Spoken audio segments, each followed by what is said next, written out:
Nathalie Clément est là pour sa chronique en immobilier. Nathalie, qui est directrice générale de Via Capital du Mont-Royal. Bonjour. Bonjour. Nathalie, c'est intéressant. Tu t'es penchée sur un article qui est paru récemment là, dans le journal de Montréal sur les peurs qui nous empêchent d'investir en immobilier. On fait référence à une histoire quand même assez commune. On dit que votre beau-frère, ce grand connaisseur, vous a prévenu de ne pas investir en immobilier car vous allez devoir déboucher les toilettes le samedi soir. Est-ce que c'est un argument qui tient la route? C'est un argument qui tient certainement la route. C'est anecdotique, mais c'est vrai. C'est anecdotique. Alors, M. Larochelle commence son article en disant quelles sont les 5 peurs, mais il dit votre beau-frère vous a prévenu de ça. Mais oui, c'est vrai, parce que la première peur, c'est que ça prend du temps. Ça va prendre du temps. Si vous devenez un investisseur en immobilier, eh bien, ça va requérir du temps parce que c'est pas comme avoir un conseiller financier qui investit à la bourse. Et de voir l'argent rentrer ou de voir l'argent sortir. Ou de voir l'argent fondre comme neige au soleil, comme le BlackBerry et je nommerai pas d'autres, mais c'est ça. L'investissement immobilier, les gens qui croient puis qui ont réussi en investissant en immobilier, ils le disent toujours. C'est préférable d'investir dans de la pierre que d'investir dans de l'air.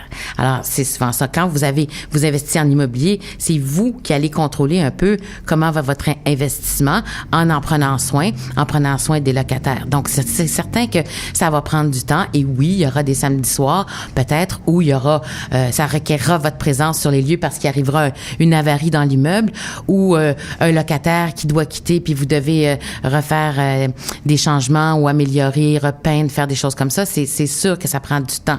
Alors, dans les 5 mythes, lui, celui du temps en est un. Mais sachez aussi, d'ailleurs, il dit dans son article, puis ça, c'est intéressant, qu'il y a des gens qui sont des gestionnaires de petits immeubles.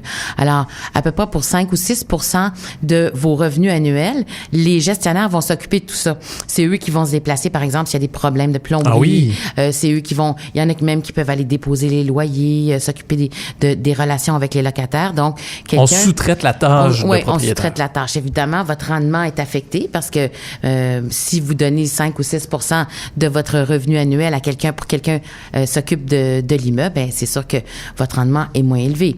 Mais ça peut être pour quelqu'un la paix d'esprit puis dire ça vaut la peine, je fais ça comme ça. Est-ce que c'est vrai l'idée qu'il faut absolument être débrouillard, faut avoir des connaissances en plomberie, en maçonnerie, en un petit peu tout pour être un bon propriétaire et pour faire de l'argent? C'est pas du tout vrai. C'est pas vrai? Ça, c'est un mythe aussi qu'on peut déboulonner très facilement. Ce qui est important, c'est d'être bien entouré puis d'avoir un bon système de contact. Alors, nous, les courtiers immobiliers, on dit entre nous, puis les clients nous le disent aussi, on est des solutions pour régler des problèmes. Alors, les clients se tournent vers nous et nous, c'est sûr qu'on fait affaire, on connaît plein de monde, des plombiers, des électriciens, des maçons, etc. Donc, ce qu'il faut, c'est avoir une équipe de gens autour de nous qui est honnête et qui travaille bien et puis qui est disponible. Donc, ça commence par, en premier, votre courtier immobilier avec qui vous allez vous asseoir, vous allez évaluer les différents immeubles. Faut faire des offres aussi. Il dit une des 5 peurs dans l'article, il n'y a pas de deal sur le marché. Alors, il y a des deals sur le marché. Qu'est-ce que c'est un deal? Alors, imaginons pas comme aux États-Unis, vous parlez de reprise de finances puis d'acheter des maisons dans des quartiers qui sont complètement abandonnés pour 10 000 $. On n'est pas dans ça. Et heureusement qu'on n'est pas dans ça à Montréal. Mais un bon investissement, c'est quoi? C'est certainement un immeuble qu'on va acheter, que quelqu'un aura peut-être plus ou moins entretenu, on achètera à un prix intéressant et que on va refaire des rénovations intelligentes qui font que l'immeuble va prendre de la valeur. Alors, un fixer-upper, qu'on dirait. Oui, exactement. Ça, les Anglais disent ça. Alors, là, vous allez voir là, dans les journaux en ce moment, là, coach immobilier, flip immobilier, jeune millionnaire immobilier. Tapez Google et immobilier, c'est incroyable. Alors, ces gens-là, il y en a qui remplissent des salles dans des hôtels pour vous dire comment acheter puis faire de l'argent en immobilier. Alors, moi, c'est la nouvelle manne. Ah oui. Donc, un autre truc dans l'article qui dit ça prend des connaissances, il faut être instruit. Alors, pas besoin de grande instruction pour être un bon investisseur immobilier. Ça prend des gens autour de nous, comme je vous l'ai dit, qui connaissent ça puis qui sont des bons conseillers. Mais il y a des cours qui se donnent partout. Il y a des cours qui se donnent au Collège de l'immobilier du Québec sur comment faire des bons investissements immobiliers. Quelqu'un peut très bien aller... C'est pour le grand public, ces cours-là. Il y en a qui se donnent à l'université, dans toutes les universités, les HEC. L'Université du Québec offre des cours sur l'ABC de l'immobilier. Alors, ça peut partir quelqu'un puis commencer à comprendre comment ça fonctionne. Donc, dans les autres mythes, il faut être riche. Et là, j'ai des exemples que j'aimerais vous donner de clients dans notre agence qui ont commencé jeunes et qui, par exemple, ont décidé qu'il n'y aurait pas de voiture. Mais ils ont investi l'argent dans un premier plex. Ensuite, 4 ans plus tard, ils rappelaient leur courtier à racheter un deuxième. Ils sont rendus, ces gens-là, au bout d'une douzaine d'années, avec 3 petits immeubles à revenus dans les quartiers centraux de Montréal. Donc, c'est sûr que... Alors, faut pas être riche, mais il faut avoir la première mise de fonds pour acheter son premier immeuble. Ça prend le premier coup. C'est ça, le premier coup. Alors ça peut provenir de toutes sortes de sources, la famille, enfin, les REER, surtout si on va s'y loger, là, pour s'y loger, on peut faire le RAP.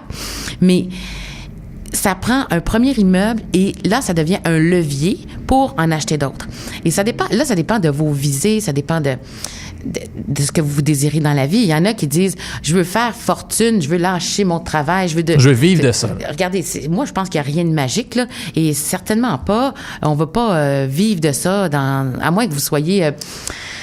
je sais pas, quelqu'un un peu américain, le style success, etc. Vous faites des sacrifices épouvantables, vous vous lancez là-dedans et ça devient pour vous un métier en soi, oui. Mais si les revenus vont être à l'échelle du sacrifice d'une certaine façon aussi. Ben aussi. Par contre, nous, ce qu'on voit beaucoup sur le marché, puis que je trouve vraiment formidable du marché immobilier, puis de notre rôle en tant que courtier avec les clients, c'est d'aider des clients à acheter quelques plex. Et puis quand ils vont être rendus à la retraite, les plex vont avoir été payés, ils vont avoir des revenus, ils vont pouvoir les revendre, ils vont pouvoir faire des sous, ils vont pouvoir peut-être aider leurs enfants, vont pouvoir voyager, réaliser des rêves. Il y en a qui ont vendu un plex pour partir en voyage autour du monde, toute la famille, pendant un an. Voyez-vous, ce genre de choses-là, c'est formidable, on en voit autour de nous. Mais comme je dis toujours, l'argent facile, rapidement, pour moi, ça existe pas.